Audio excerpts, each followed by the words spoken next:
All right, so we saw some ways of separating the hands in the dorsal fin position, but there are going to be times where we feel like we have a good means of control with our Kimura from dorsal fin, but we have an inability to separate the hands, the connection of our opponent's hands. This is when we can start looking at auxiliary submissions, like taking the back, looking to go into Jujigatami's arm bars, and we could also look to go into different types of Kimuras, whether it be cross Kimura or Tarikoplata. We're going to be looking at Tarikoplata and a couple of details that I feel that get lost in translation and what's important to the Tarikoplata when we get to that position. So, I'm in the dorsal fin position. Again, always bringing the arm to the body, like so. If Camille looks to take her back to the mat, I just bring all of my weight onto my heels and elevate her back off the mat. So Camille, try to get your back onto the mat. It's going to be very difficult under these circumstances. And from here, I could always look to come back down when I feel like I have my partner controlled. Now, I feel like I can't separate the hands. We looked at different methods, but I feel like none of those have been working. Or maybe against a strong opponent, it's just too difficult to separate hands. From here, I look to take my left hand, flaring my left wrist. I look to bring the arm to the body.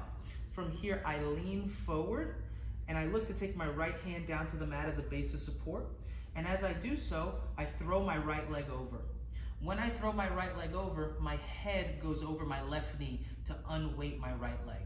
So I take my head over my left knee, my right arm comes forward as a base of support, my right leg comes over, and from here, my leg comes over first, then my right hand immediately is behind my right leg, sorry. Now, do not take the arm away from the body. I feel once the arm comes away from the body, you're making it much easier for your opponent to get their back to the mat. Camille needs to get her left shoulder to the mat. So when Camille gets her left shoulder to the mat, things like this happen, you're off balance, and now you're in a bad spot.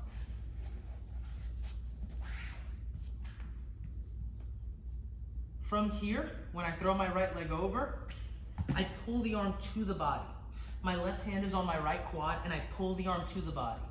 When Camille tries to now take her back to the mat, it's extremely difficult. Contrast that with arm away from the body, and we start to get off balance. So pull the arm to the body. Now to separate the hands, I start to turn, and as I'm turning, I extend my right leg out so that my hamstring goes into the lock of the hands. As I extend, sometimes you get wrist lock finishes because people have a strong lock of the hands. Other times, as you extend, the hands break away. But one thing is consistent is me pulling this arm to my body. Now I continue to turn until my hip is on top of Camille's hip like so. Again, pull the arm to the body. Now, as I'm pulling the arm to the body, I look at the elbow. Camille's right shoulder, left shoulder, her elbow, and my head are all in a straight line. Now, all I look to do as I continue to pull up on Camille's arm is turn my upper body independently of my lower body, and we get a strong finish with the Tarikoplata.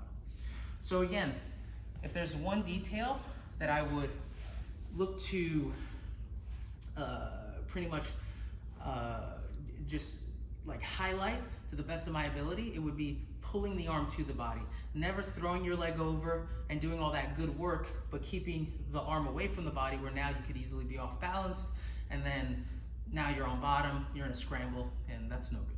So always pull the arm to the body, look to use your hamstring on the lock of the hands to separate the hands, keep the hand behind the back, get hip to hip, and then lastly, bring your head, elbow, and two shoulders in a straight line, turn your upper body independently of your lower body, and you get a strong finish.